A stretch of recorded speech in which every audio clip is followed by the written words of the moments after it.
Last Saturday, my best friend Jenna invited me over for what she called a real, grown-up dinner party. Now, Jenna is the type of person who once served pizza rolls on a charcuterie board and called it fusion cuisine, so I was both excited and slightly concerned. When I arrived, the table was set beautifully, candles were lit, and soft jazz played in the background. The only odd thing was the glint of something wobbly in the middle of every plate.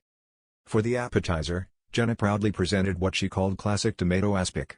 It looked like a tomato had an existential crisis and decided to retire into a gelatinous witness protection program.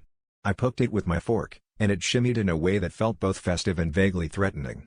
The next course was savory beef Jell-O terrine, which sounds like a war crime against both cows and Jell-O. By the time the lime Jell-O salad with shredded carrots appeared, I realized this wasn't a themed dinner. This was an intervention where the only thing being addressed was my trust in Jenna's culinary judgment. As the courses continued, each more gelatinous than the last, the dinner conversation devolved into increasingly desperate attempts to compliment the food. "Wow, Jenna, this grape Jell-O molded into the shape of a fish is so creative," I said, trying to chew without making my facial muscles revolt. Even the drinks weren't safe. Instead of wine, she brought out a tray of refreshing Jell-O cocktails.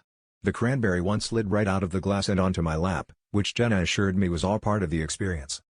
Finally, dessert arrived, a rainbow of Jell-O shots, arranged like a sugary ammunition belt. Jenna grinned, holding up a wobbly shot and declared, "For dessert, we take these straight to the ego." I now know what's worse than a bruised ego, a jiggly one.